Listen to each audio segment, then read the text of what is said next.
Hey, everybody. Thank you so much for watching. I have a very exciting guest today, Bruce Van Natta. The question comes up often with skeptics. Why doesn't God heal amputees? Well, in Bruce's case, he's got a very interesting story about a horrible accident that happened to him regarding a semi truck crushing his abdomen, nearly dying, and then having a friend of his come and pray. Well, Bruce is going to tell you the story. I'm not going to spoil it. And so, but, anyways, this is an amazing testimony. And one of the focuses about my channel, as you guys know, is focusing in on the reliability of the Gospels. And one of the main objections that skeptics do have to the Gospels is, well, they contain miracle reports, therefore they must be myth, therefore they must be legend, therefore they can't be really what they purport to be. But if Jesus is still alive today, we would expect him to be doing the same things that he was doing back 2,000 years ago, according to the Gospels. And so when we do encounter stories like this, it should help us, or at least cause us to rethink the text. And so, anyways, Bruce, thank you so much for joining me. I really appreciate you coming on. Thanks for having me and giving me the opportunity to share, Eric. Yeah, awesome. So your testimony appears in Dr. Craig Keener's books, and I know you've been on like multiple TV shows and just different media venues, able to share your testimony, and you're even a minister now, and you go to different churches and share your testimony. And so, yeah, tell us basically from the beginning, like what happened and where are we at now. And I'm sure I'll just interject with questions Sure. and stuff as we Sounds go good. along. So I live here in the middle of Wisconsin. I owned a diesel repair business where I had a service truck with all my tools on it, and I would just travel around the state doing on-site diesel repair. Any place that they couldn't bring a diesel engine to a shop, I would go to the engine and work on it. It was November of 2006. It was a job location at a logging company about an hour, approximately an hour away from here, hour south of my home. And so I'd started that job on Tuesday, November 14th, worked on it, diagnosed it, took it apart, worked on it all day that day. Wednesday, the 15th, all day long. And Thursday, November 16th, the day of the accident, we I was working with Leonard, the guy who was the mechanic at that logging place. Typically, these businesses that I'd go in and do my on-site repair for, a lot of them had their own technicians, had their own mechanics that just didn't have the special tooling or training that I did to do the technical engine stuff. So that's why I get called in as a engine specialist. So this guy Leonard, I'm working with him. I happen to have known him since I was young, and so we we worked on it Tuesday, Wednesday, Thursday. And the reason why I was called there was because the engine, it's a Peterbilt logging truck with a Caterpillar diesel engine. That's the brand of engine. And the engine was leaking, had a coolant leak, antifreeze leak, and I was called to repair that. And it took 3 days to do it. We took the engine all apart, replaced the cylinder head and head gasket, put it back together. And in order to test the repair to make sure that it's no longer leaking, we had to run the engine. So uh, the engine is running. I'm wiping my tools off, putting them back in my truck, just getting down to the last couple tools left. It's been running, I don't know, 15 or 20 minutes. And I'm literally just getting ready to leave. It's Thursday night. And the other mechanic, Leonard, who worked at this for these people, comes up, taps me on the shoulder, and he said, "Hey, before you go, um, could you look at one more thing? I've got one more thing I'd like you to look at." And I remember I didn't answer him. I looked up at the clock and it said six. I remember exactly. It was 6:10 p.m. I had left my house that morning at 6 a.m. It's a 1 hour drive there. I got on location, job site at 7 a.m. Worked all day. Now I'm gonna have to drive home an hour. And I'm looking at the clock, realizing that by the time I get home, it's going to be over a 13-hour day already. And he Mhm. wants me to look at something else. And that's why I didn't even respond to him until I looked at the clock. And I'm kind of thinking about it, and I didn't want to. And he could see what I was thinking, and he said, you don't have to fix it. He said, I just want you to diagnose it, figure out where this other leak is, this oil leak, figure out where that's coming from. He says we can order the parts, and I'll reschedule at a later time to come back. Or he said maybe it'll be something easy, and you could tell me what to do or whatever. So I was just going to diagnose another problem. So this big Peterbilt truck is in a big their implement garage, basically, where they work on all their logging equipment. So the truck is backed up all the way in the garage. And if you could picture a big rectangular shoebox shaped garage, the truck is all the way back in the back. My service truck is backed up to it. My service truck's nothing more than a big rolling toolbox. And so for 3 days, I've been working on this thing. So he taps me on the shoulder, asked me to look at this one more thing. I said, where is it? He said, in the front of the engine, towards the bottom, is a big dirty black spot. So Caterpillar engines are yellow. He's got this big dirty black spot. He said, I can wipe it off.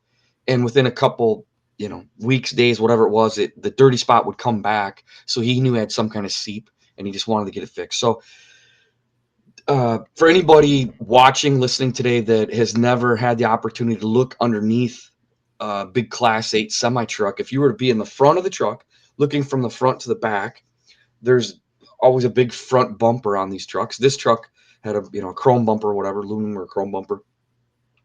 And there's always that gap between the bottom of the bumper and the ground, cement, blacktop, whatever it's driving on. If you were to be in the front of one of these trucks and get on your knees and look underneath the truck from the front to the back, what you'd find is the lowest thing to the ground is the front axle, typically. And the reason why is, if you can kind of picture it, here's your two front wheels that move when you turn your steering wheel. Out of the middle of those wheels, that axle attaches, it drops down, and it goes from the left side to the right side of the truck. And it's just a big steel I-beam.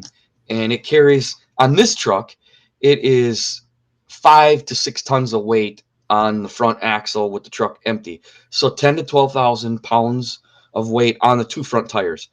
So that front axle that I'm talking about is like, I don't know, depending on the truck, maybe 4, 5, 6 inches deep front to back, and maybe about the same, maybe a little taller, 6, 7, 8 inches deep, height, tall. And again, it's just going from the left side of the truck to the right side of the truck.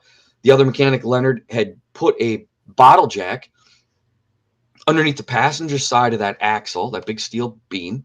He had jacked it up the first day we worked on the truck, had removed the passenger side front wheel so that we could gain access to the engine to do our repair. So now we're done with the repair. The last thing left to put back together on the truck is the passenger side front wheel and an engine mounted air cleaner, if I remember correctly. Those two things were about all that was left. And so basically the job is done. There's just two peripheral things left. Leonard, the other mechanic who works the location, had removed the air cleaner, had removed the tire. He's going to come back Friday morning, finish up those couple little things. The technical stuff, what they called me in to do, is done. So there is a tool mechanics use to go underneath vehicles called a creeper. And it's just nothing more than a little board, if you will, something that you lay on. It's got small wheels on it so that you can roll underneath the vehicle. Leonard had just crawled out from underneath the front of the truck on his creeper that he was using because it's his shop where he works. All my tools are in my truck. And he asked me to go underneath the truck to look at that one more thing. And I looked down and saw that the creeper that he was using was a piece of junk. It was plastic, hollow core with little wheels, not a professional grade tool at all, but that's what was in the shop. And I remember thinking that I didn't want to get on it and go underneath the truck on that creeper because cheap tools are very aggravating, especially a creeper. If you're a mechanic, I grew up working in my dad's diesel repair shop. And again, cheap tools, I make a joke, but it's not a joke. It's serious. Cheap tools have caused a lot of swear words to have been said around the world because they're just so aggravating to use. And a creeper is a big deal for a mechanic if you're using it all the time going to vehicles, because a cheap creeper is hard to roll. It won't roll across the floor right. You try to go left, it goes right. The little bitty wheels will stop on every crack in the cement. Every garage floor seems to be cracked or have cuts in it. Every little pebble, every little rock. So it's one of those things. I didn't even want to get on it. I looked at it. I looked at in the back of my truck, and here's my Snap-on creeper in the back with big wheels and stuff, but it was all strapped down. And I'm taking time to share this detail because literally it's a life and death detail. I got on his plastic hollow core creeper with 4 little wheels on the ends. My creeper was made out of a steel framework, and literally was a difference between life and death. If I would have gotten on his creeper, or getting on his creeper rather instead of getting on my creeper would have killed me. If I would have been underneath that truck when the truck fell on me, I would have literally been sheared into 2 pieces because of the thickness of my creeper. His plastic hollow core creeper, when the truck fell on me, just collapsed to nothing. So right away, the first detail is I got on the creeper that I wasn't going to die on versus one I would have. So I'm laying on my back on this creeper. I go underneath the truck feet first, and I'm looking at the bottom of the running engine because it's still running to test our other leak. I'm dead center, right in the middle of the truck. The front bumper is back behind my head, so I'm just out of sight. This truck is a conventional, a long nose, so it's got a hood. The hood's open. I'm laying at the truck, looking at the bottom, the engine in the front, the rotating, the belts and stuff are right above my head. I'm looking for it, and I had a pretty good idea what I thought it might be. I yelled to Leonard that he could shut the truck off, that I didn't need the truck running anymore to try and diagnose the leak. So I'm laying at the truck where I stopped to look at the bottom of the engine. It just so happens that axle that's held up by a jack over on the passenger side to my left over here, I'm laying underneath it, and it is right just a couple inches above me, right across the middle of my belly. Basically, probably the middle of that axle was probably in the middle of across my belly button, basically. Soft part of your belly from the bottom of your ribs to your pelvic. So it's just a couple inches above me. I saw when I got underneath the truck that it was jacked up by the axle. The proper way to do it would be to jack it up with the axle, but then to put blocking underneath that axle and then let the jack down so that the axle came onto through the blocking of the jack stands, the safety device. Unfortunately, he had not. Leonard had not, when he jacked up, and not use any safety equipment. It wasn't underneath there. So I saw that, and I still went underneath the truck. So even though I knew it wasn't done correctly or the safe way, it's been on the jack for 3 days. It's been running 15 or 20 minutes. I'm like 3 minutes from walking out the door. So I just thought it's okay. So I slip underneath there, looking at the bottom of the truck, thinking I diagnosed where it's coming from, the dirty spot, the new leak that I'm looking at.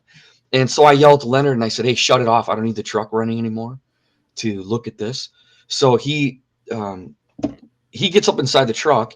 When he got in the truck shifted. Again, it's a Peterbilt. It has air suspension. The air suspension was going to make the cab shift as the weight of a 6'1", 6'2" big guys getting in the truck. So he's getting in the truck. He grabs the steering wheel or whatever to pull himself up in with one hand, probably the grab handle with the other hand. The problem was the driver's side wheel is still connected. The driver's side wheel is still on the ground. So when he moved the steering wheel, that wheel moved. The driver's side wheel that's still on the ground moved, which moved the axle, which is only being held up by a jack on the other side of the truck, on the passenger side. So the whole thing, he gets in the truck, the whole thing shifts, everything's kind of moving as you would expect, very normal. I wasn't concerned or afraid at all because it's just typical. And I'm looking at the bottom of the engine, but when he did and he got in and it all shifted, I saw something moving in the peripheral vision of my left eye.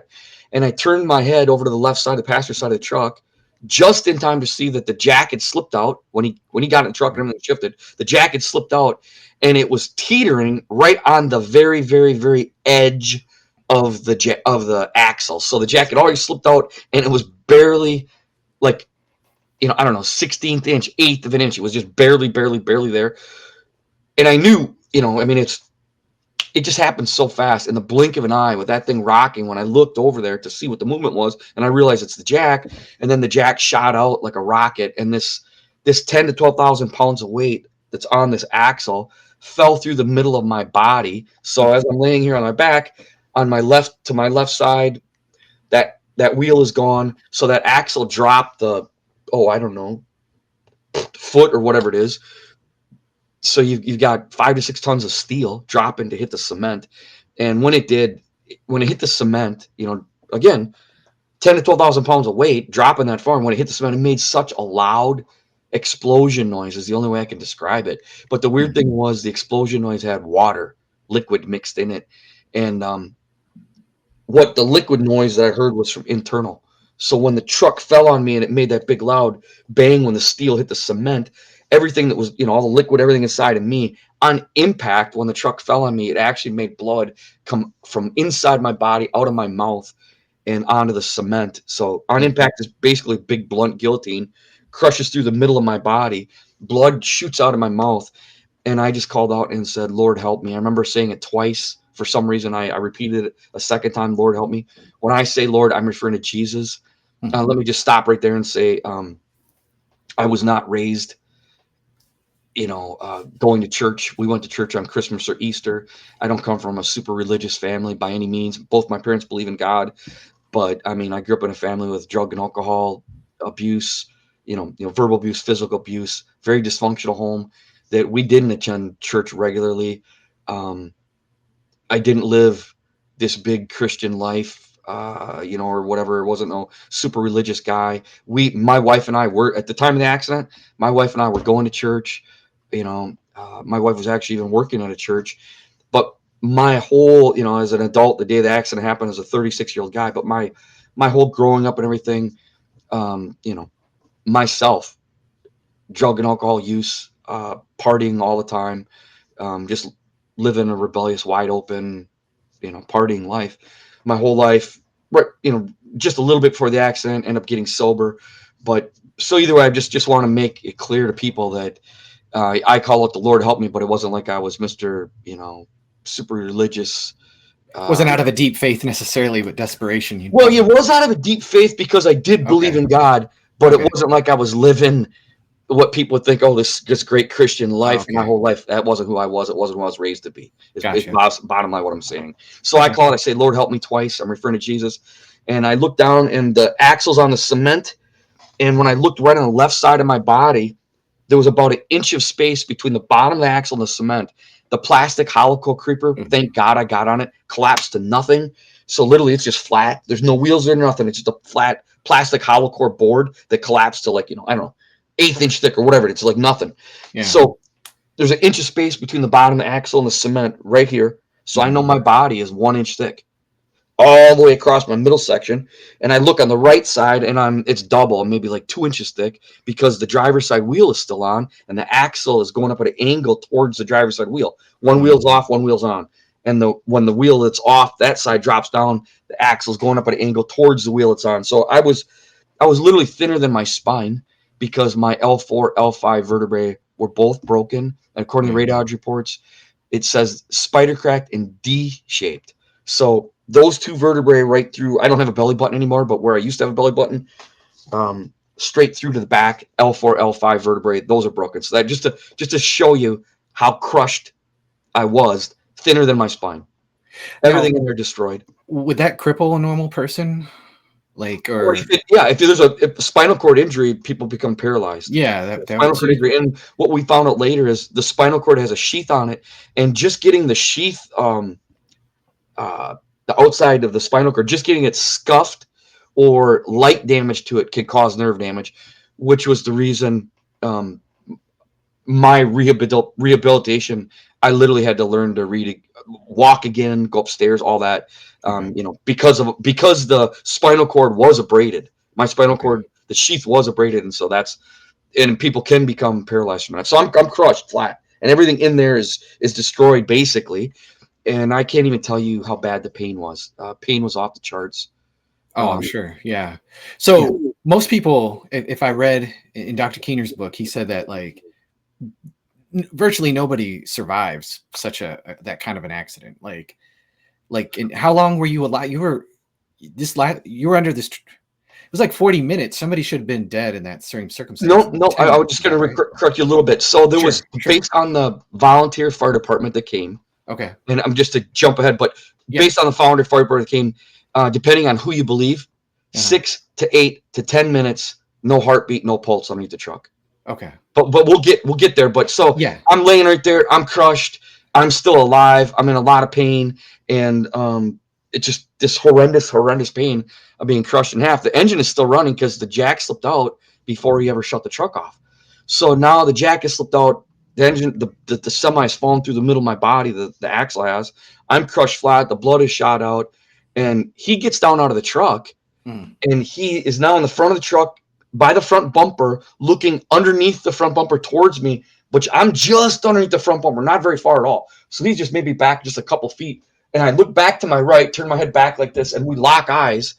And he's just looking at me from underneath the gap of the bottom of the front bumper. We're looking at each other, and his eyes were huge, and he went into shock.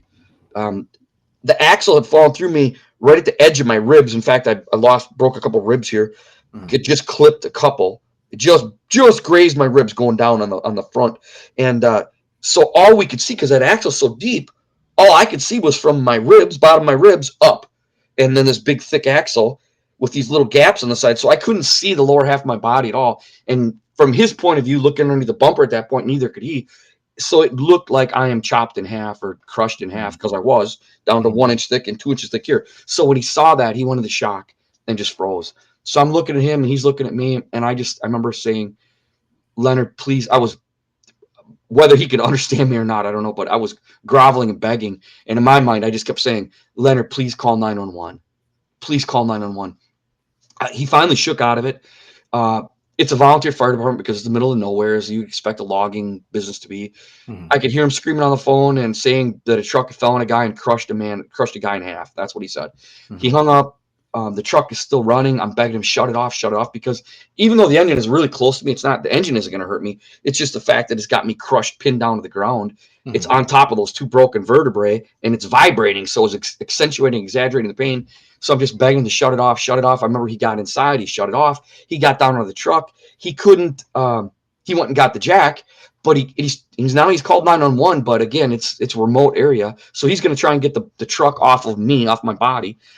So as I'm looking over to my left side where it's on the ground, he gets the jack. He couldn't put the jack back underneath the axle because the axle's on the cement. So there's no way to put it underneath it. So the closest thing he could get to it was he put it on the big leaf spring, a big curved leaf spring. So side view, for those watching, there's a suspension on these big trucks. And in the front that's attached to this big axle on each side, if you're looking from the side, is a big curved leaf spring. And it attaches the frame up here, goes down, attaches the axle, goes back and forth side to side of the truck, and comes back, attaches the frame here. So on each side, you've got a leaf spring for your suspension. And he slipped that jack underneath that big arched leaf spring and started trying to jack it up. And I was begging him not to jack it up there because it's an arch, and you don't want to jack something on a curve because the jack's just going to slip. Mhm. Just a technical thing. If you're going to jack something up, you want it to be on a flat surface, right? So that it could not slide. But if you try and jack something up and it's on a surface, the jack is just going to slip. So I'm begging him not to jack it up there, and he was telling me it's the only spot I've got. There is no other spot. He goes, I have to jack it here. So he's not, he wouldn't listen to what I was saying. And again, in retrospect, there was no other place. That was the only spot he had. So he's jacking up. There's a little handle. He's pumping it up. And I'm watching as the jack is slipping. It's not going up. It's doing just what I said it was going to do. It's sliding up the arch of the spring, and then it stopped. It caught on the edge of a little bracket, and now it starts going up. And I could see that it was just literally barely hanging on. And I'm saying, no, don't. It's going to slip. And I'm just afraid. I was afraid that it was just going to fall on me again, and I was in so much pain I couldn't take anymore. So he's jacking it up, and I'm watching him, and now it's actually going up. And when he got the truck up off of my body back to basically where it was before it slipped, now I look down. And when I looked down, Eric, what I saw was my work uniform that had the name of my company on it and all that. My two, pockets, and it was a technician mechanic's uniform, two front pockets here. Right at the bottom of those pockets, basically is where my ribs end. The uniform went straight back Hmm. towards my spine, went down, followed along the length of, going towards the bottom of my body, and then came back up at my pelvic. So from the bottom of my ribs to my pelvis was this ridiculous flat spot, inch, 2 inches is all it was thick from the bottom of my ribs and Sheesh. my pelvis, that whole Yeah. thing. And when I saw that, so I've got this incredible pain that I can't even describe. Now he jacks the truck up off my body. And when I was able to see my body top to bottom now, and I see this big flat spot, it was so scary because there's nothing in real life to compare it to. Yeah. I got no frame of reference. I had zero frame of reference of that. There's nobody's ever, you don't see anything like that. And Yeah. so the only thing that my little brain could compare it to, and it sounds crazy, but there was no other frame of reference, but laying underneath that truck, my mind immediately went back to childhood cartoons of Wile E. Coyote getting run over by Acme truck and he has a flat spot. Yeah. Or the rock falls on me flat like a pancake. And that's literally what I'm thinking of as I'm looking at my body thinking this looks cartoonish. Yeah. And the following thought I'm in all this pain was there's no way you're going to live. Nobody could live from this type of injury. As I'm looking at myself was that thought of, this incredible fear. I've got this incredible pain, but then the reality of looking at what the damage is going, no, you're not going to live. Nobody So, could live through this. so you're 36 years old at the Yep. time. Yep. Married. You have Yep. kids at that Four at that children, four young, small children at that time. So I'm sure that's running through your mind as well. Not a bit. Had Oh, not really? thought of my wife, had not thought of my kids. Just pain. Just Crazy pain. pain. Okay, gotcha. Just this overwhelming pain. So now he jacks the truck up off my body. And as soon as he did, and I looked at mine, I'm panicking. It was at that point that this incredible weakness, like I don't even know how to describe it, but like a paralyzing type of weakness took over. And we found out, much, much later, the reason why the weakness came was because I had 5 places that the major arteries are completely severed. So as soon as the jack, or I'm sorry, the axle that's crushed, has me crushed down, had all those arteries and veins pinched off. As soon as he took it off my body, now it's free bleeding, and I'm basically bleeding out internally inside my abdomen cavity, abdominal cavity. So the weakness came because of the arteries being severed. And you referenced in Mr. Keener's book about how nobody's lived. And what you're actually referencing is studies have been done. There are studies done before my accident, and I'm sure after too, I don't know, but the ones that were done before my accident, of the mortality rate of people versus the number of arteries that were severed. And doctors make the claim that I'm the only person they can find in the entire world, not the United States, not any, the whole world. They say I'm the only person that's lived in the world who's lived after having major arteries severed in 5 places. So Okay. that was the reference you're talking about, that nobody Okay. else has lived from that damage, because they say nobody else has lived after having major arteries severed in 5 places. We found out later it wasn't 5 different arteries. We found out later it was actually 3 major arteries, but 2 of them were cut twice. Gotcha. Hence, Okay. arteries severed in 5 places. So Yeah. I'm destroyed in here, and he jacks it up. Now I'm bleeding out. The pain is incredible. The weakness is taken over. So I beg him. I was afraid the jack was going to slip because it's just barely hanging on. So Mhm. I'm begging him to get me out from the truck. Most people have been told you don't want to move somebody with a back injury. And so he's like, no, I'm not touching you. I've called 911. I'll let them pull you out. I'm on this creeper that's crushed. It's broken. I reach back. I grab the bottom of the chrome bumper. I'm in shock myself. I'm afraid of dying. I'm panicking. I grab the bottom of the chrome bumper. Again, I'm laying underneath the truck, if you can picture it, but I'm able to reach back and grab the bottom of it. It took everything I had, but I was able to drag myself out this far. And when I got out, so maybe just like my head, shoulders, just the top of my body is Mhm. sticking out from underneath the truck. And I looked underneath and I saw that my legs, the lower part of my legs were underneath the axle. So if the jack slips, now it's going to fall on my legs and break my legs. And Mhm. so I had my hands, I put my palms on that bumper, like it's right here, right? I'm right up to it, laying underneath it. And I was going to do one more push once I saw that if it fell, it's going to fall on my legs. Because I was convinced it was going to fall again.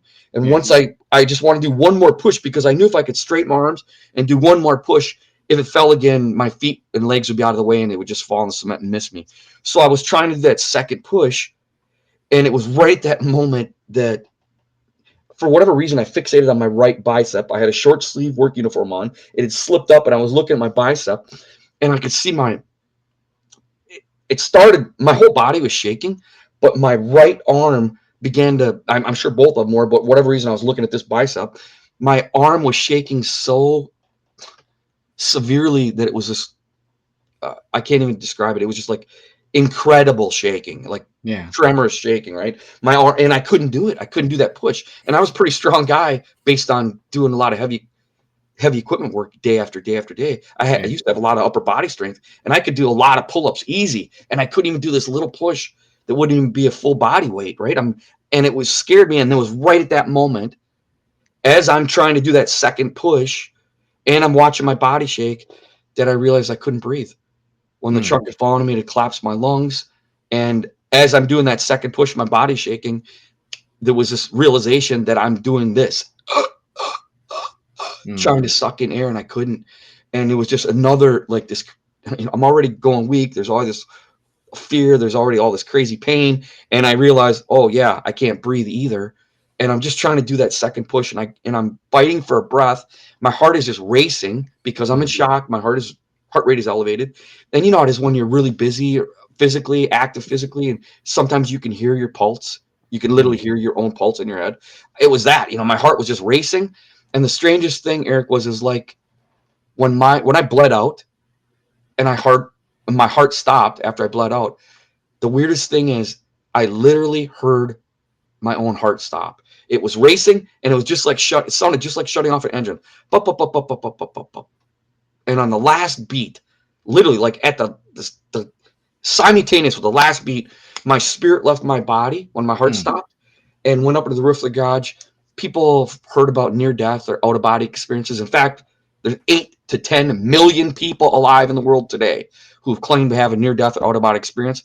And I'm a skeptic. So I say, let's say, let's go to the smaller number.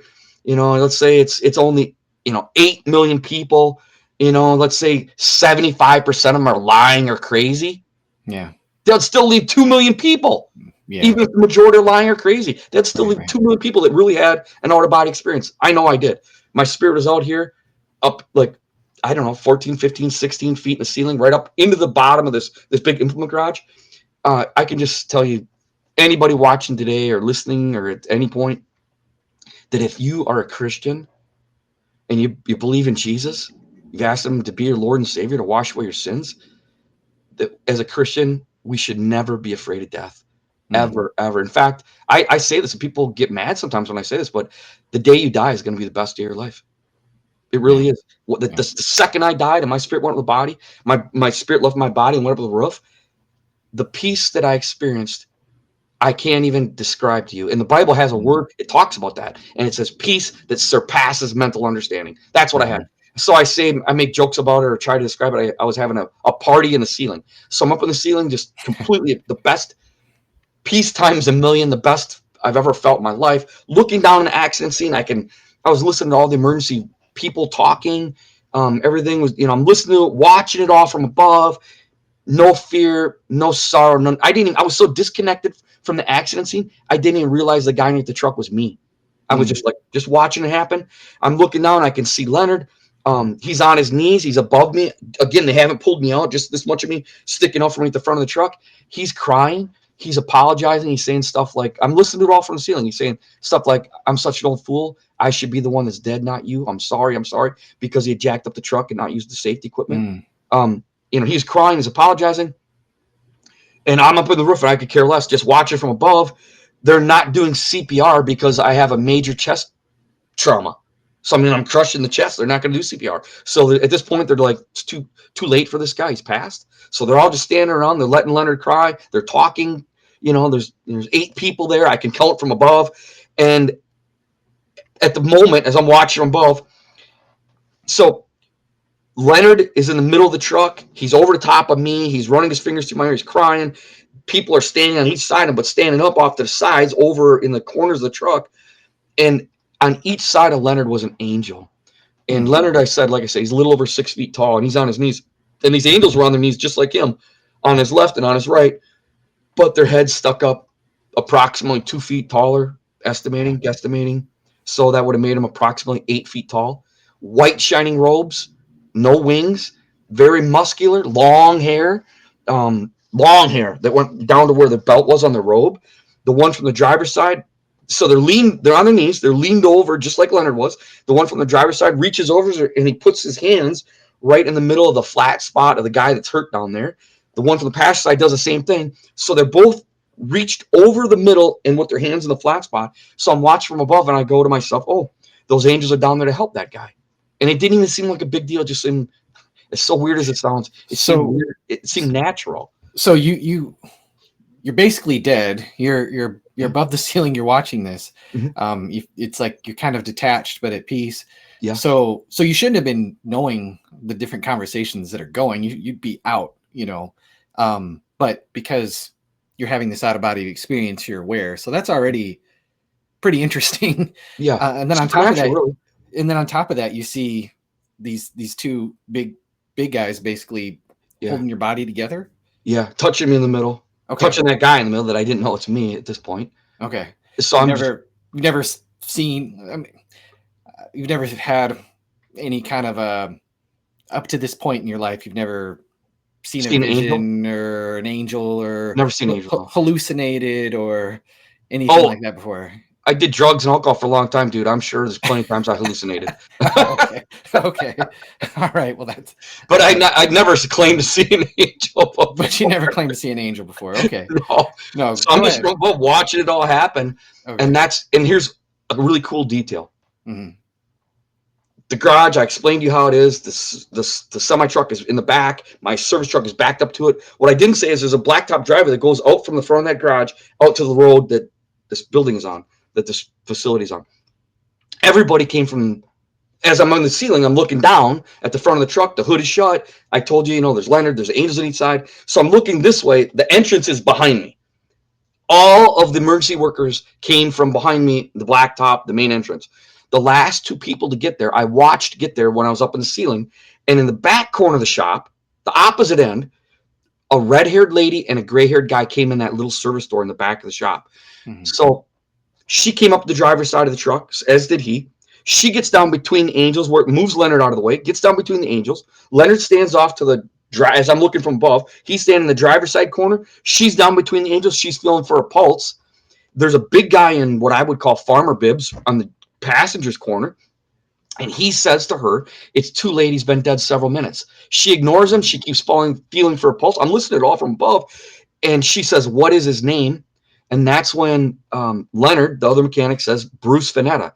So this first responder lady named Shannon red-haired lady starts to slap this guy in the face down there. It turned out to be me. And she starts saying, Bruce, come back. Bruce Vanetta, come back. All the other people in the place. Now, these are, to be in the volunteer fire department, if you're going to be a first responder, you have to have some kind of medical knowledge, I would assume. And they all stopped. As I'm watching above, they all stopped and looked at her like she was crazy. So let me just stop there and say this. A year later, when I got out of the hospital, I spent more than a year in the hospital. A year later, when I got out of the hospital, I went and visited that volunteer fire department to tell them thank you on one of their monthly meetings. And I told the chief I was coming, but he didn't tell anybody else. It was a surprise.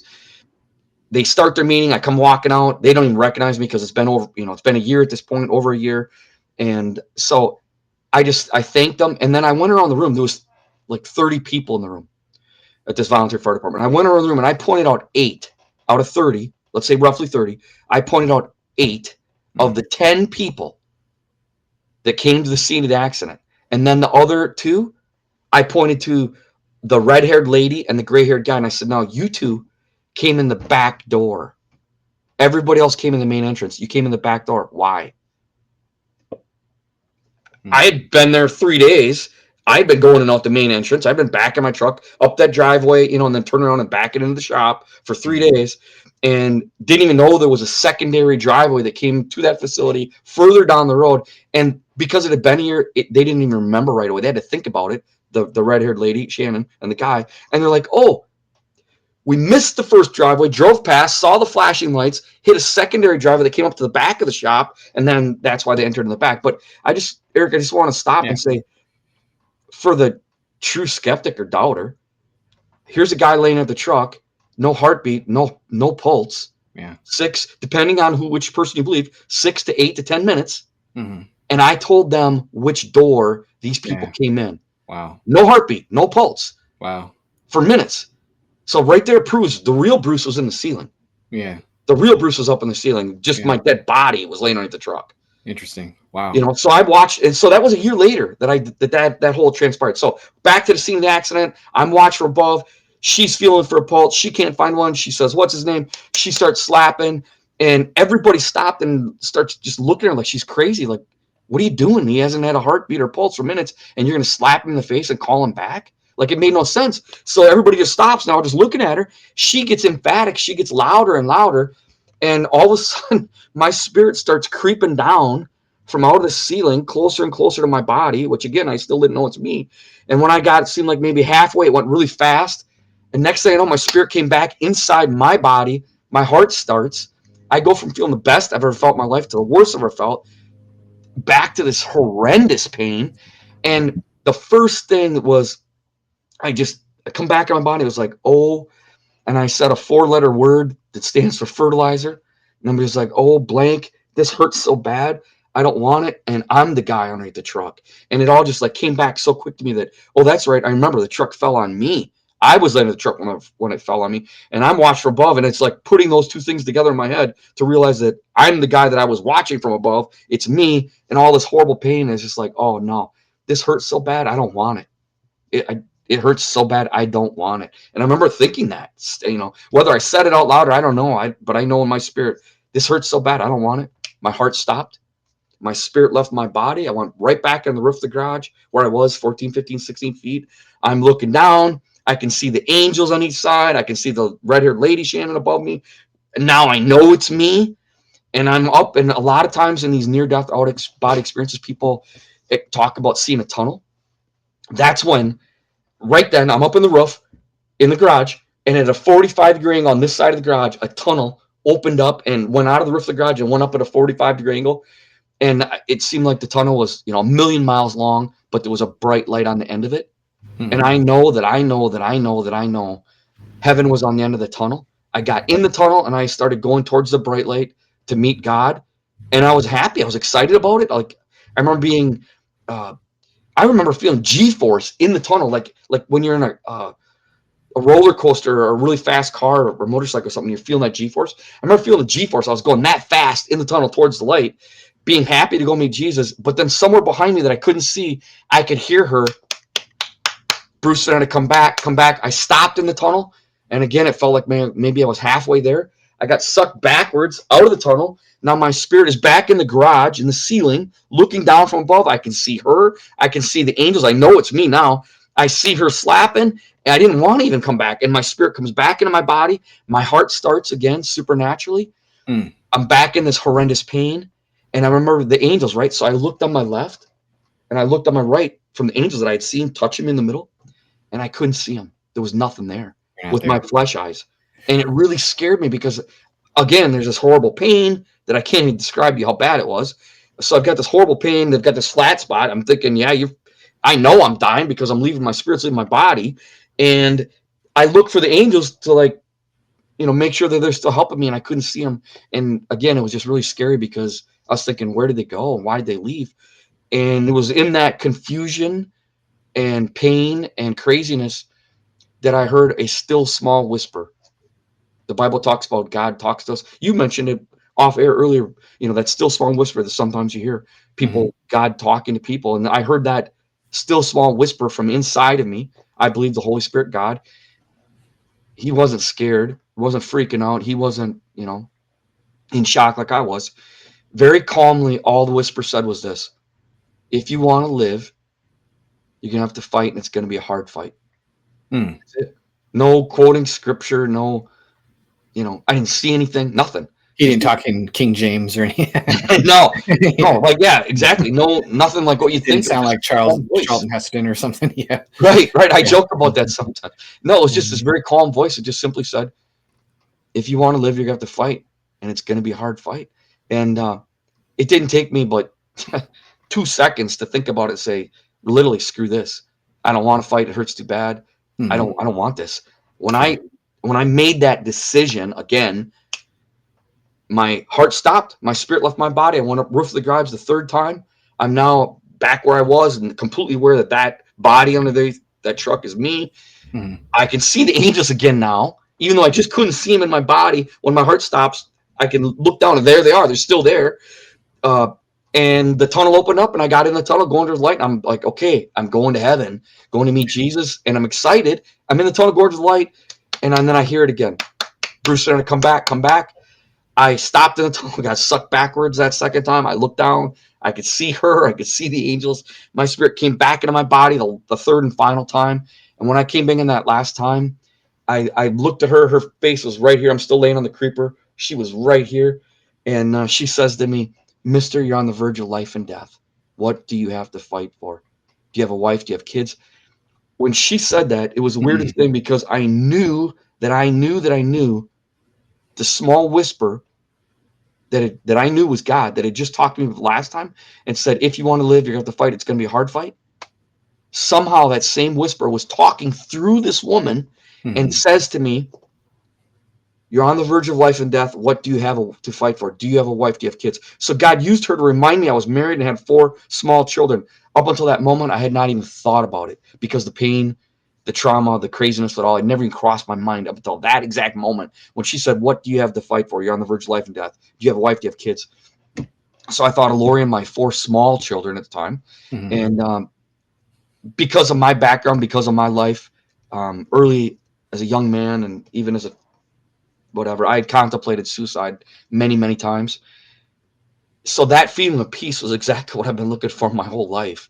Right. And if it was just up to me, I would have been gone and I would not be here talking to you. But when Yeah, she said, "What do you have to fight for? Do you have a wife? Do you have kids?" And I thought of Lori and the kids, and they were so young. And I thought to myself, maybe foolishly, but I thought to myself, they need me. I'll stay for them, not for me, but my family needs me. So she said, sure. keep your eyes open, stay. And so it, no matter how bad it hurt, I kept my eyes open. They ended up, taking me by ambulance to the next little town. They med flight me from there to our state's biggest trauma center, did emergency operations, through the night, told my wife I wasn't going to live through the hour. They didn't Sure. expect me to even live through the hour. Um, her and some people from our church gathered together and thanked God for every 30 minutes I was alive. Hmm. And they prayed through the night. The next morning, the doctors, she was talking to doctors and she said, go back in and do the rest of the operations. And they said, we don't think you can handle it.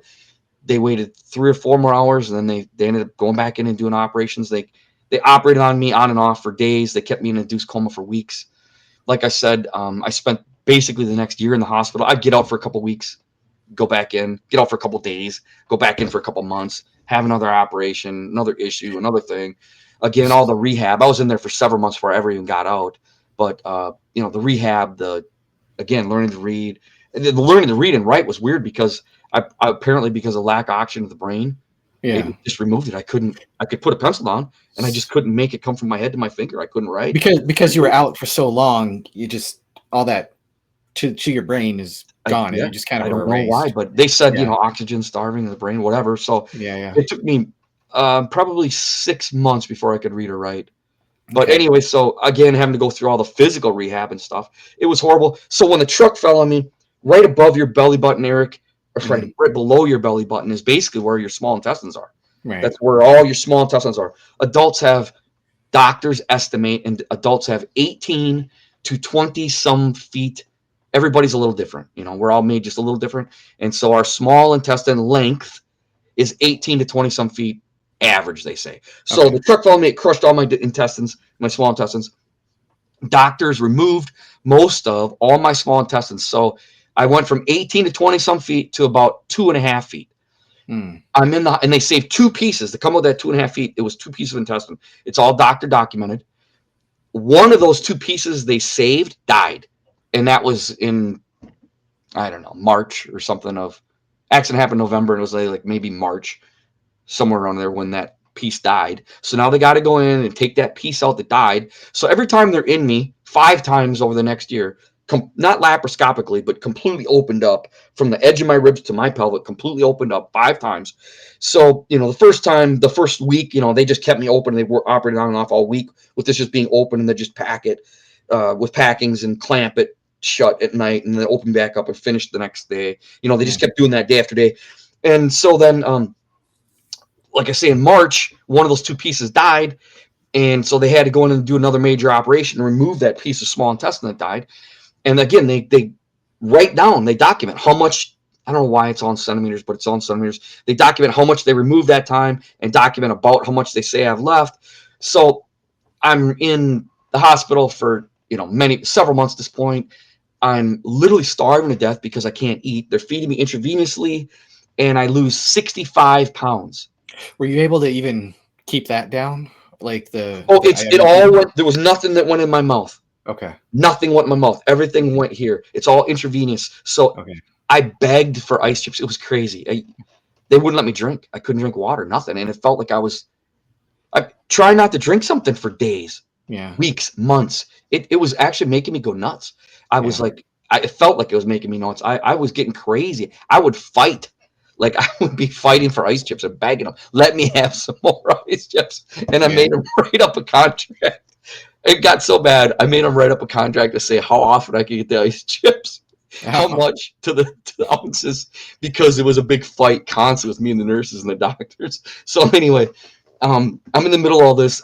I lose 65 pounds. I'm not a big guy. I look yeah. like after I lost 65 pounds, I look like somebody out of a concentration camp. You can see every bone in my body. I'm literally starving to death. I get in a fight with the doctors. I tell them I want to leave the hospital.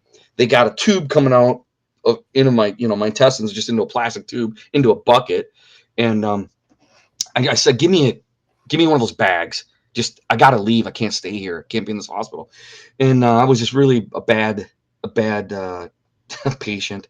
And anyway, I was mad. I couldn't understand why God sent the angels.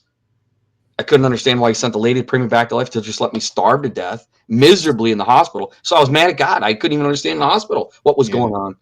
And that's when God sent a man from across the United States. This man, his name's Bruce Carlson. He woke him up twice. And then 5 a.m. one morning said, buy a plane ticket, fly to Wisconsin, pray for this guy in the hospital. I'm going to do a miracle. He didn't do it. The next morning, God woke him up at 5 a.m. again, said, buy a plane ticket, fly to Wisconsin, pray for this guy. I'm going to do a miracle. And he did it. So he flew to Wisconsin. Some people from my church picked him up. They brought him to the hospital. This guy prayed over me. And when he did, he put his palm on my forehead, and Bible talks about laying on of hands when you pray. Some people believe in that. Some people don't. I came from a church because, like I said, my wife was going to church. We were going to church and stuff. Our church never laid, we didn't. At my church, nobody ever touch you if you're praying. What kind of church was it, if you don't mind? It was just plain old denominational Lutheran church. Lutheran church, okay. Yeah, so we didn't. You're in Wisconsin. Sick or seeing that kind of stuff. Yeah, I'm in Iowa. You're in Wisconsin. There's a Lutheran church on every corner, kind of. Yeah, so I mean, it was just very different type of praying than I was used to. So this guy puts his palm on my forehead, and he started praying the way Jesus commanded us to in Mark 11, where you speak to the problem. You're not talking to God anymore, but you're actually talking to the problem in the name of Jesus. So this guy puts his palm on my forehead and just said, small intestine, I command you to grow back supernaturally in Jesus' name.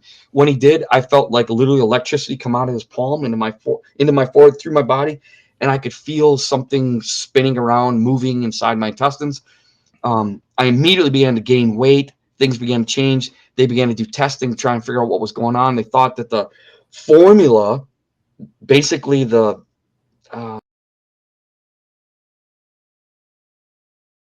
makeup of the TPN, the parental nutrition they're putting me, they apparently have to adjust that sometimes. And they were thinking that the formula needed to be adjusted, so that they thought I was probably gaining water weight. And it was, just some kind of weird thing that I was gaining weight. That's when they did the tests. And that's when they found out. And doctors say that they've documented, and they say that I have approximately half of my small intestines. So when I felt that moving, and again, I've got less than, let's say approximately 2 feet of intestine. I felt the power come out of his hand. I felt the moving. Doctors now say I have 9 to 11 feet. So I went from like roughly 2 feet to 9 to 11 feet of small intestine. It appeared out of nowhere. All the doctor records document to the centimeter how much they took out, how much they sent to pathology, how much I had left. And then this miracle happens, and it baffles all the doctors because I had this, this one little piece that's left, and all of a sudden I've got half my intestines. And the reason why they ballpark it 9 to 11 feet, the word they use is, they say the small intestine is too circuitous. In other words, layman's terms, it's like a ball of worms. Yeah. It's right there in the middle, and they can't exactly say how much it is unless they unraveled it and stretched it out and put it on a ruler. So they just look at this ball of worms and estimate off of the size of the ball, I suppose, you've got approximately half your intestines. I mentioned to you earlier off air, a Christian doctor took my before miracle x-ray and showed it to a radiologist, and then an x-ray of my small intestine after the miracle. And he showed it to a radiologist who was an atheist, and said, I want you to look at these two images. Yeah. And he pulled up the first one, and just, he pulls it up for him. And the guy said, oh, this person isn't going to live. They don't have enough intestine to live. This person's going to die.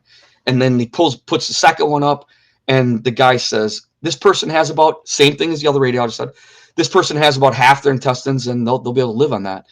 And it's the same person. It's me. Yeah. It's before miracle, after miracle. So God did this crazy miracle by sending the angels to sustain me until the doctors did whatever they did. And that's another point. It was over 2 hours, over 2.5 hours from the point the truck fell on me until they operated on me. And I was given blood. They give you blood transfusions at, it's been hours.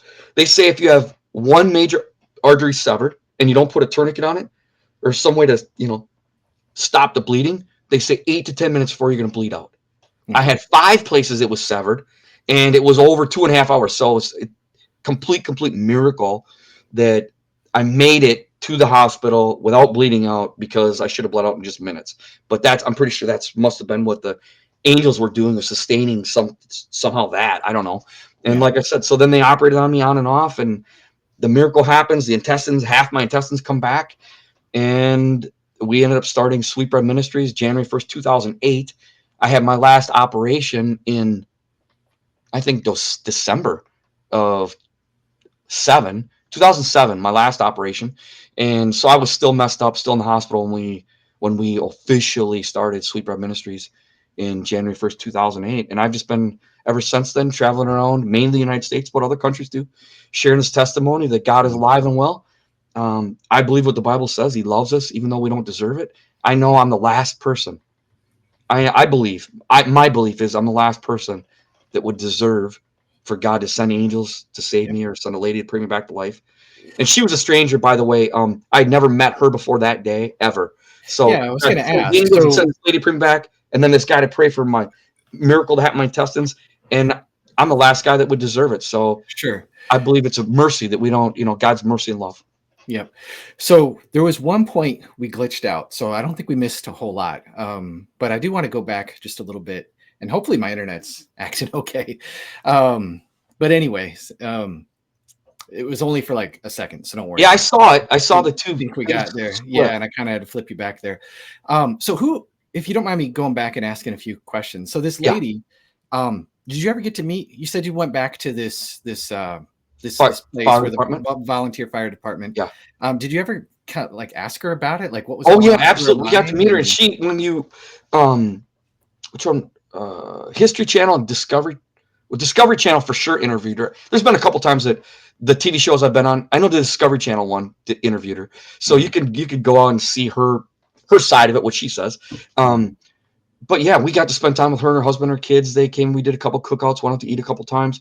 They ended up moving away from Wisconsin, so we don't get to see them anymore. But after I got out of the hospital, we did get to meet them and spend time with them. Okay. So yeah. Oh, and then let me just say, is she a believer? I didn't say this. She was a 2-month-old baby Christian. When she showed up to the scene of the accident, that lady, she prayed me back to life. I don't know if I mentioned that, but that's what she was doing. When she was slapping me in the face and saying Bruce Finn had to come back, she was praying and she was asking God to bring me back to life. And so that she had only been believing in Jesus for 2 months. Wow. So even though she's a 38-year-old woman, had 2 months of believing in Jesus, she was reading Matthew, Mark, Luke, and John. Somebody told her to read the Gospels. So for 2 months, she's at home reading the Gospels. She goes to the scene of the accident, gets called, or pager goes off or whatever, goes to the scene of the accident and prays the stranger back to life 3 times after only being a believer for 2 months. So she hadn't been like indoctrinated that you can't do that. Well, kind of, because she grew up in a Catholic church and said she didn't believe it. So when she was 18 and moved out of the house, she's like, I don't believe that crap. And, she gets married, she has a family, has kids, all this stuff goes on, 20 years of her life pass. And in that 20 years, at the very end, right before my accident, some things happened in their life that her and her husband, they moved into a house. They heard thumps and bumps in the house that they could not explain. And they knew it was some kind of spiritual weird thing. And so because of that proof, that there has to be a spirit realm, because they knew both of them didn't believe in God, the devil, nothing, but yet there's thumps and bumps and noises in their house that they knew was a spirit in their heart. They could feel it. And so they went on a mission to find out about the spirit realm, looking at this, looking at that. And she was drawn back to the Bible, starts reading the Bible, has an encounter with Jesus somehow, and becomes a believer at her house. And for 2 months stays at home. She's a stay-at-home mom anyway, reading Matthew, Mark, Luke, and John because somebody told her to do it. And shows up to seeing the accident and prayed me back to life 3 times. Wow. Okay. So I was wondering, like, what's going on with this lady? Like, why would you slap somebody and say, "Hey, come back, come back"? Yeah, she was praying. It doesn't necessarily seem like a medical kind of procedure. Not at all. That's why everybody stopped and were looking at her like she was crazy. But she was praying inside her head, and her act of faith was to command my spirit to come back. Okay. So she was commanding me to come back in the name of Jesus. Okay. And so in the process of this, you're dying 3 times. You don't want to come back. I didn't want to come back. But she reminded you, as well as the Holy Spirit, that you have something speaking to fight for. Yep. Family. Okay. Exactly. No, that's really interesting. Do you find, because now Sweetbread Ministries, this is just kind of a sidetrack, and then we'll get back to maybe more questions about your story, but you pray for the sick, I'm sure, and you minister to the sick. Do you feel like the will to fight is could play a big role in whether a person kind of comes back, or not, even if it's medical healing or if it's spiritual healing? Does that will to live play an important part? Okay. If you think about it, Jesus talks about faith, and God doesn't force anybody to believe in him. He's a God of free will. He's always been a God of free will. He doesn't, he could show up. The Bible even says when he comes back, it says that he's going to be in the sky and everybody in the whole world's going to see him at once somehow. And there's going to be no question. There's going to be no doubter then. There's going to be no atheist then, because it's going to be right there for everybody to see when he comes back at some point. But in the meantime, he's not forcing anybody. And even then, he's not going to force anybody. We all get to make our own choice decisions. And I believe the reason why I was in and out 3 times is because he's a God of free will. And every time my free will said, you know what, I don't want this, it hurts too bad, he honored it and let me go. And so I think, yeah, in healing, even let's just say in the natural, if we removed Christianity and just said no such thing as Christianity, doctors who don't believe in God say people with a better positive attitude are going to get healed more than people with a negative attitude. So it's just, you could even, tap into that in the natural by saying positive thinking, but in the spiritual realm, it's belief, it's faith. It's saying, I believe, God, you're doing something here. And that's why I yelled out, Lord, help me, because of my faith in Jesus. Okay. Lord, help me. He's helped me in the Gotcha. past, and I'm just saying, help me again. So this Bruce Carlson, Yeah. that's your friend. How did you know him? How did he know about It was a weird you? thing. I had a pastor, the church that I told you my wife worked at. Mm-hmm. There was a pastor there. He moved away to New York, took a call at another church in New York. We remained friends. And so we actually, before the accident, had gone to visit him and his wife and his kids. Me and my wife and our kids went out to New York and visited him because we missed him. He's our friend. And while we were there, he's a pastor at this church. They were having some kind of, get together gathering, some church function. And I met this guy who ended up coming to pray for me later.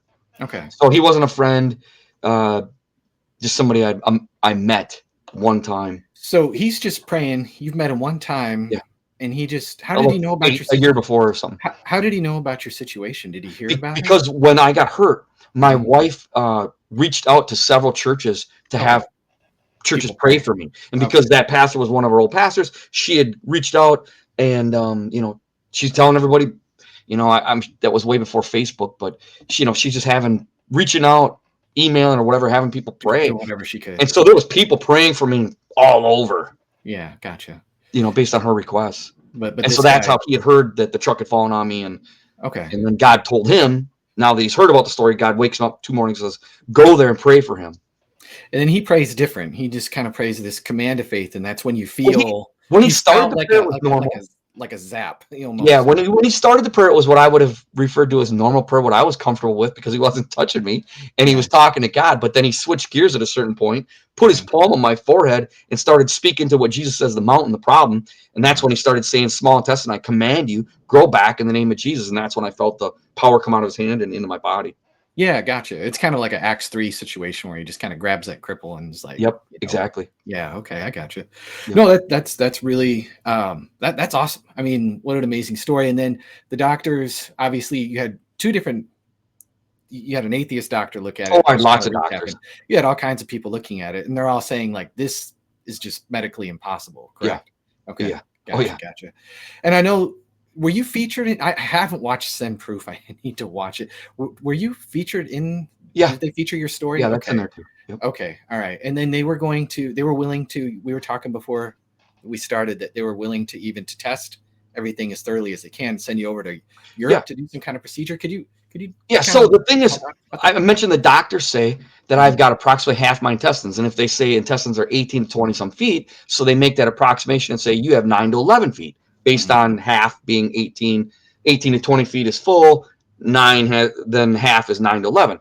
And because the people who are doing that movie and other people, they're like, we want to know exactly to the centimeter, to the inch, how much you have, so we can say, Bruce says, 10.3 feet or whatever, They can't, because back to that word, they say it's too circuitous. It's like a ball of worms. The only way they could do that is if they cut it out and put it on a straight line and measured it. Well, there was a way in Europe they were doing for a while. There was a scan they were doing where they could come up with apparently they say a pretty accurate, they could scan that ball of worms somehow with a computer and come up with a really close, say it's like this long. So they said, would you be willing to do that to verify these claims? I'm like, well, the doctors run me 5 times. They notated everything. and I'm alive and well all these years later. If the miracle wouldn't have happened, I would have died a long time ago because You wouldn't be eating food. You wouldn't have been I didn't regaining have enough weight. small intestine to eat. Yeah, So I and would you'd have be in died a long time isolation. ago. I said, yeah, I'll go if you want to pay for it. I'll go to Europe and have them do the test. So we talked about doing that, but then in the meantime, they quit doing those scans for whatever reason at the one place that was doing them in Europe. So Okay. there's nowhere that you can say exactly to the inch or to the centimeter how much small intestine I have, but a radiologist who's used to dealing with intestines can look at the befores, look at the afters, and say, oh, he's got approximately half. So Okay. multiple radiologists have said that, and multiple radiologists have said approximately half. Okay, and for those of you guys who don't know, what I was referring to, Send Proof is a documentary. I believe it's by Elijah Stevens. Yeah. And it looks really good. I've been meaning to watch it for a long time, but it has Craig Keener, has J.P. Moreland, it has skeptics like Michael Shermer and different people like that, and they just kind of look at the best cases for miracles, and it's just kind of an interesting sort of conversation. This Stevens fellow was just looking for. He was a Christian, he was a believer, but he's just looking for the best cases because that could be proved. That could be proved. Miracles Yeah. can be proved. Yeah. Yeah, absolutely. And you said you were on the Discovery Channel. They covered your case on the Discovery Channel. Okay. Yep. They try to move God from it.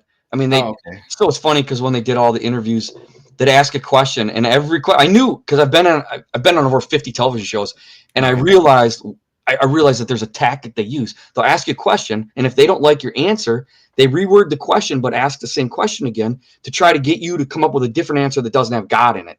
So if it's a secular place. So I realized that, and every time I'd answer, they'd ask the same question. I keep answering with God and stuff. And they tried their hardest to remove it, but you watch it, you can see that it's still there. Okay. Yeah, I don't know how, Yeah,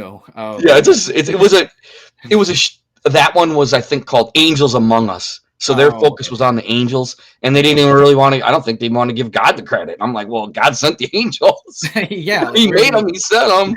I feel like if you're open to the existence of angels, you probably should be open to the existence of God. You would think so. Yeah. So awesome.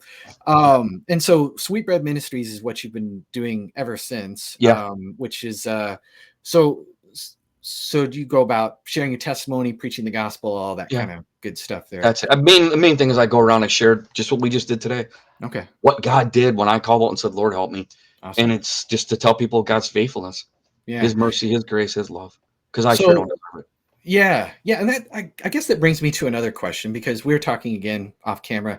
I had been involved in a situation where I believe I heard a voice and was spared from a bad accident. Yeah. And I remember sharing that testimony on like social media. It's like Twitter, X, I guess is what it's called now, because Elon's an interesting guy. Got to change names. And I got a lot of pushback. Like, what do you think you're God's pet? What do you think you're special?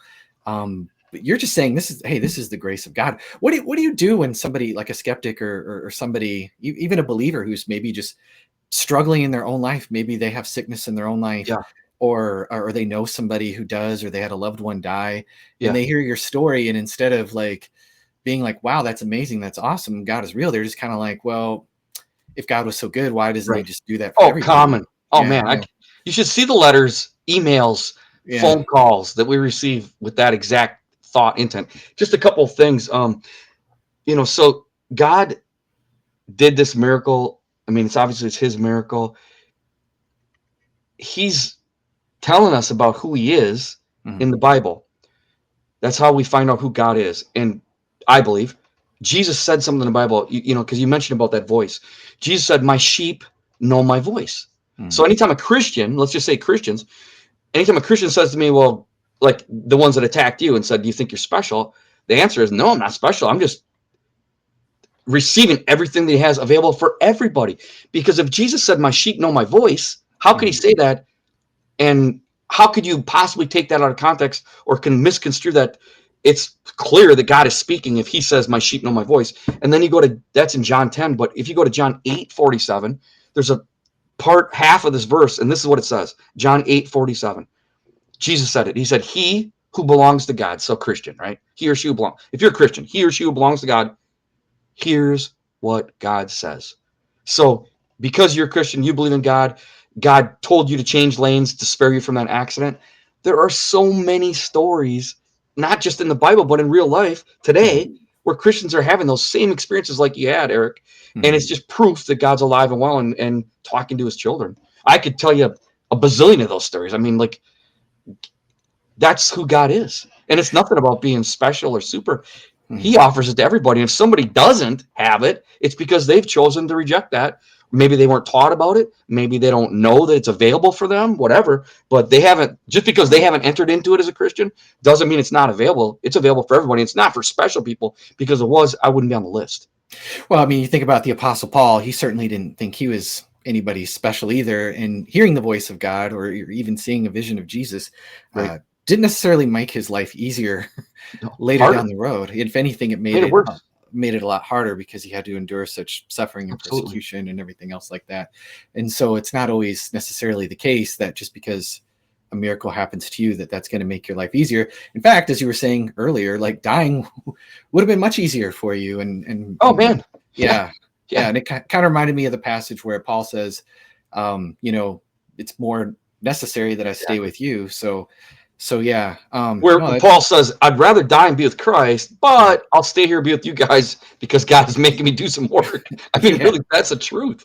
Yeah. There you go. So one of the things with the ministry, I know that you're willing and to pray for the sick. And there's another story in Keener's book about miracles, about a man named Chris Gunderson. Now, I don't know how familiar you are with the ins and outs of his case or not. But he had gastroparesis, which basically he couldn't eat food at all. Paralyzed. The layman's term for that is paralyzed stomach. Paralyzed stomach. Okay. Yep. Could you tell us a little bit about that disease? Basically, nobody lives past 18 if you get it. There weren't nobody's living past 18 if you get that disease. You can't eat. You're fed intravenously. Like I was fed intravenously. They actually threw a J tube and a G tube. That one tube feeds, the other tube is a drain tube. But basically, a paralyzed stomach, you can't eat because there's no motility. It gets in your stomach. It just stays there. It makes people choke. They can't swallow the food. The food won't go down, so it just gets stuck, paralyzed, and hence paralyzed stomach, calling it. And so it'd make you choke, die. Or if the food does get there, it doesn't ever go past because it doesn't move in the stomach. So it has to be put in through liquid. So here was this guy, Christopher. He was a young teenager. He looked severely malnourished because he's a young teenager, and he basically had the sense of baby. Has had this disease sense of baby. So he's a young teenager, but he's malnourished, looks small for his age because he wasn't getting the nutrition, because it's not the same. Eating is much better than having the liquid put in there, and he just had the liquid every night. So anyway, his mom and dad came to a service, asked me about praying for their son. I said, yeah, I'm going to be at a church at this place tomorrow. I saw him on Saturday night and invited him to church Sunday morning. They brought their whole family Sunday morning. We ended up praying, and just like I felt the electricity come out of my hand, just like I felt the electricity come out of Bruce Carlson's hand when he placed it on my forehead and my intestines were healed. When I prayed for Christopher, I remember distinctly the power that he was feeling was electricity. It was sharp, just like I felt, to the point that it was, he said, hurting him, and he was wanting to stop praying. And I remember his mom saying, honey, do you want us to stop? And I answered for him. And I said, no, God is moving. We're not going to stop. We're just going to keep praying, buddy. Just hang in there. And we just kept praying, and he got healed that day. He went and ate a full solid meal as a young teenager for the first time in his life that day. They removed the tubes within months. The doctors were shocked. They said, it can't be healed. Let's not take the tubes out. And they're like, look, he's not even on the juice anymore. He's eating food. We don't need the tubes anymore. And he's now, in his, oh my goodness, he's probably got to be, I'm going to say late 20s. He's in the medical profession. He prays for his patients, and he tells people, look, God did a miracle for me. Awesome.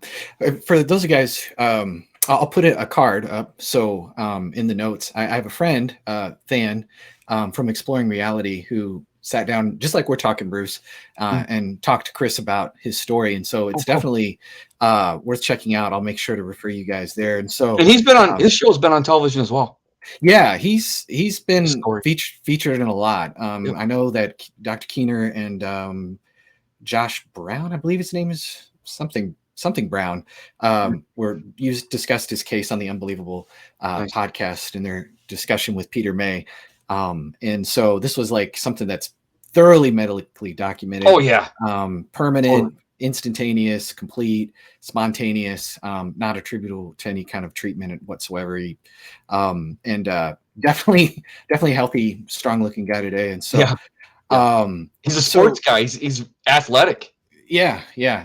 So, Bruce, what do you say to people who, like, maybe the skeptic who would say, okay, well, if you can just kind of put the wappo zappo on somebody and heal them, like, why don't you go clear out all Fill out the the hospital. hospitals and stuff like that? You do You hear know what's funny? I sometimes. just had that call this week. Oh, did you? Okay. Just like exactly like same thing. Okay. And I get it. I'm a skeptic. I mean, that's what I say all the time. God has a great sense of humor, or I wouldn't be the guy that got saved under the truck, because I am a skeptic at heart. I'm cynical. I've been that way my whole life since a kid because of my upbringing and the abuse and stuff as a kid. That's just who I am. So it's humorous on a level to me that God would even do this in my life, because he knows I'm a skeptic. So when somebody's a skeptic, I totally get it. I totally understand. In fact, I hate to admit this, but I'm just going to be honest and admit it. There's times when I've prayed for people and seen God do a miracle, and I don't believe it. And I start questioning the person. I see somebody get out of a wheelchair, and I'm like, a couple years ago in Alabama, this young woman got out of a wheelchair, and she was walking fine, right? And I ended up saying, are you on Facebook? And she goes, yeah. And I said, give me your Facebook thing. And the whole reason why I wanted to go on Facebook and look and see if she really was in a wheelchair, or if she's Oh, just wow. there to get attention or something, because she's walking around normal. So here's the guy praying. Get this. Yeah. Here's the guy that comes to the church to tell his miracle testimony, prays for somebody who gets out of a wheelchair and walk. I videoed it. Afterwards, I ask her, hey, can I get your number or your name and stuff so I can, and I don't tell her the real reason, so I can go to Facebook and look and see, has she really been in a wheelchair? Because I'm a doubter.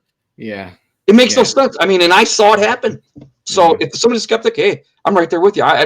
It baffles me. And there's been times where I've prayed for people and I don't have, I say all the time, I just did it this weekend in out of state, whatever place I was. I walked up to a guy and said, can you see any gap between my fingers? And the guy goes, no. And I go, that's how much faith I had when I was telling the story about this guy that got healed. I said, that's how much faith I had when I prayed for him. I didn't have any faith he was going to heal. I didn't think he was going to heal at all. Yeah. You know, everything God has done. I mean, he brought me back to life when somebody prayed. But yet, when you see something like a disfigured arm, and it's like you go, oh, yeah, God could do anything. But wow, it's, just the doubt inside of us. So I totally get skeptics. I'm a skeptic. What would I say to somebody? Why don't I go to the hospital and clear out the emergency rooms? I can tell you this. I've prayed for thousands and thousands of sick people since 2008.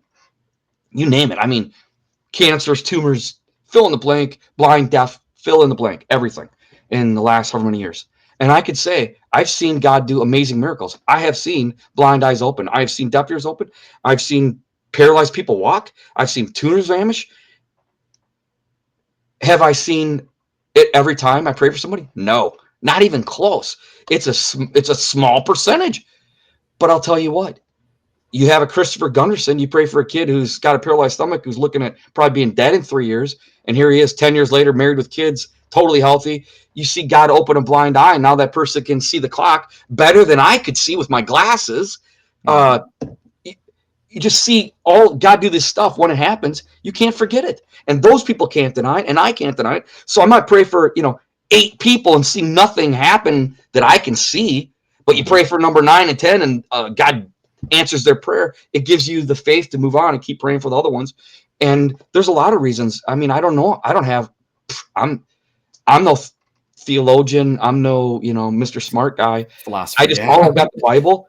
And there's even times in the Bible where disciples prayed and the person didn't get healed. So it happened in the Bible. They say, there's a thing of God's timing. I mean, I could interject. There's things the Bible says about why people don't get the answers to the prayers. I've got a sheet that I carry around that somebody had done a study, and they came up with 30 reasons in the Bible why people don't get their prayers answered from the Bible. And it's all legit. I mean, so why do people not get their prayers answered sometimes? Here's one. I prayed for a guy who was dying of cancer, my age, kids my age. I fasted. I brought Bruce Carlson, the guy that prayed with my intestines. I brought him here to Wisconsin to pray for this guy. We both fasted for 3 days, ate no food, drank water for 3 days before we showed up at his house to pray for him. That's how serious we are about praying for this guy. God told me as we were praying for him, it was in the middle of the winter, and I was looking out on his deck, and I had a vision, and there was a shepherd's staff with a flower pot there, and I had a vision of that being full of pink flowers. And God said, when that flower pot blooms this spring is when I'm going to heal him. That's when he's going to get healed. And this guy's in bad shape, man, already, and it's still got snow on the ground. And I didn't want to say it to the wife because his kids were there too, young. I didn't want to say it to anybody. So I said, give him false hope. But maybe it was something in my head. Maybe it wasn't from God. So to test that it was from God or wasn't from God, I said to the wife, I said, what do you plant in that flower pot out there on that shepherd staff? And she said the name of some flower, which I'm not a flower guy, so it didn't mean anything to me. So I said, okay, well, what color is it? And she goes, it's bright pink. And I'm like, there it is. So I said to him, oh man, God just told me because it's the middle of winter, but he said, when that thing blooms, he's getting healed. He's going to be healed. So we all were crying and high-fiving, and man, it was all exciting. But this guy continued to deteriorate, and he was getting more and more sick, and he's on hospice care. And it's like, nope, God said, when that thing blooms, he's going to get healed. Literally, when it bloomed, he died. The day that thing bloomed was the day he died. God was teaching me clearly. God was teaching me that what we think about healing and what we think like the answer to our prayers, the end to all, is not. The Bible says the way we think isn't the way God thinks. And I was really mad at God, so mad at God about that exact situation that I told him I quit. I'm not doing ministry anymore. I quit. And I did for like a month or 2 months, whatever. I said, I'm not answering any calls. I'm not going anywhere. I quit. You can't do that to me. You can't do that to other people. And that's when God basically, the Holy Spirit spoke to me and simply said, like we talked about that whisper. And he simply said, Bruce, will you trust me even when it doesn't make sense? I told you that I was going to heal him. I did heal him, just not the way you wanted him healed. He's healed perfectly. And I think about it, the peace that I felt, that guy's experiencing that peace. He wouldn't want to come back. I didn't want to come back. So he's healed. Just not the way I wanted, just not the way his wife wanted, not the way his kids wanted. So there's confusion, there's heartache, there's pain. God is sovereign. He's got, his ways are not our ways. Okay. And for all you know, I mean, the guy could have started seeing a little bit of that light and be like, ooh, I like this. I think I'll stay, I have no idea. We don't know, it's kind of like, what is it? Deuteronomy 29, the secret things belong to the Lord. Yeah, exactly. So, that is exactly what it's like. Yeah. So it's just sometimes you're just not going to know, but you just have to keep going, because what are you going to do all of a sudden because of one situation, discount your own situation or the many other situations that you encountered. And I like what you said too about, and we could wrap up here soon, but I like what you said about you prayed for somebody, yet you still were like, what just happened? You were still skeptical of the situation, because sometimes I get questions, from skeptics. They're like, well, how can Jesus feed the 5,000 and then feed the 4,000? And then they're arguing with each other about who didn't bring bread into the boat and all that other kind of stuff. Right. And he's like, hey guys, like, what's the deal? And it's like, how could they have not believed after seeing that twice? And it's kind of like, well, I know sometimes in my own life, I've seen pretty interesting answers to prayer that I don't think that I could have fabricated. And yet a year later, 5 years later, I'm in the same situation, freaking out over an electric bill or, something like that. And I believe the answer to what you're talking about, Eric, is simply, the answer is it's our human condition. Yeah. The human condition, we doubt, man.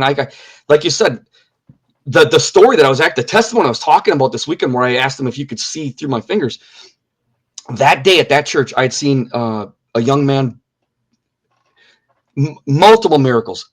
I mean, really, really big biblical type miracles at this church. And the last person to come up for prayer had a arm that was messed up.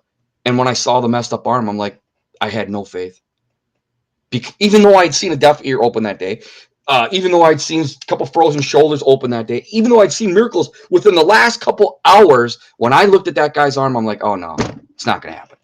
I mean, it just makes no sense. God praise me, has somebody pray me back from the dead, and I don't think he can heal somebody's arm. I mean, it doesn't. It's just her human condition. Yeah, I don't know what else to call it. It is kind of strange like that. And so, Yep.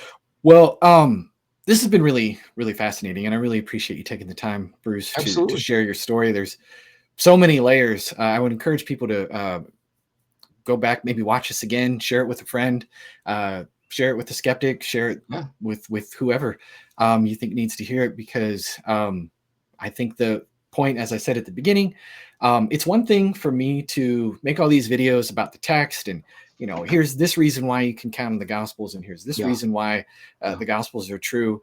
But there's, just like Bruce, you just said right now, it's our human condition to just kind of, Doubt. we're not used to that kind of thing. We're not used to seeing those kind of things. It's not Right. something that's even in our everyday experience. And even people who have experienced them, they still can have their own doubts of like, well, will God do it again? Right. Right. And so, but if these things are happening today, I think they do show that Jesus is still alive today. Obviously, you were prayed for in the name of Jesus, Bruce. Right. You pray for other people in the name of Jesus. You've Right. seen these different things. And so, what, if you had any sort of like concluding thoughts or anything that you want to share before we wrap up today? I know you mentioned your ministry, Sweetbread Ministries. Maybe you could kind of talk about people, how they can get a hold of you if they want you to come to their church or anything like that. Sure. But yeah, go ahead. And Somebody could just Google sweetbreadministries.com, go to our website. okay. There's, all the contact information, everything there. The couple books I've written, ministry resources, stuff, things that we do, our schedule, where I speak, stuff, that's all on sweetbreadministries.com. But Okay. as far as like a closing message or like just kind of a wrap up thing, my thought is this: God is bigger than any skeptic's skepticism. He's bigger than any believer's doubts. And he's not afraid of our questions. He's not afraid of our doubts. So I challenge people all the time that are skeptics or doubters or atheists. And I say to them, look, if you're really open, like if you really, because there's people that'll say, I don't believe in God, but they're not even, and you've met them. I don't believe in God, and I am not even open to the conversation of talking about it. No matter what you say to me, no matter what proof you can give me, I don't care, because my mind is made up and it's closed. Jesus talked about people like that, and he said about those people, even if you saw somebody raised from the dead with your own eyes, you still wouldn't believe. I've run into those people, man. I know them. I know people like that who know me. People I've known before my accident. They have to look at me and say either A, he's lying and all the people that are involved in this were lying, or he really was raised from the dead 3 times, because I was. Yeah. And so there's skeptics. We put together, I got a box that's huge, this humongous box is all my medical records. And I had somebody go through it and pick out all the most pertinent medical records to try and medically, because people say, send me a record that proves this is a medical miracle. Well, that's not the way it is. Anybody that's really medical knows that's not the way it is. You have to look at the before and after. No doctor's just going to say, oh, this miracle happened. You got to read and go through all and like ascertain and pull out all the information to make it make sense. So somebody could say this happened or whatever, because it's just not going to be, the doctor's just not going to write, oh, miracle happened, right? So you have to have all these records. So I had somebody go through, they went through all those records and they pulled out, like 40 or 50 sheets and we just put a little binder of like the most pertinent things that if somebody who knows how to read medical records could look at them and make their own, know that a miracle happened by reading this stuff. So I used to send that binder out. I had a couple copies of it made, and I used to send that out to people, atheists, who say, show me the medical records. I don't believe until you show me the records. I'd send it to them, and this is what happens. I would send it to these doctors and these people who are medical, and then never hear back from them. 9 times out, never hear anything back. So the ones that I did hear back from, I'd say, well, what do you think? You got the records. You're the professional. What do you think? And this is what they'd come back to. someone must have fabricated these records. Yeah. So they'd already made up their mind. Even though they had the records to look at, they had made up their mind before they ever got the records that it couldn't happen. So when they got the records showed it did happen. Well, then now I can't trust the records. And I don't even send it out anymore.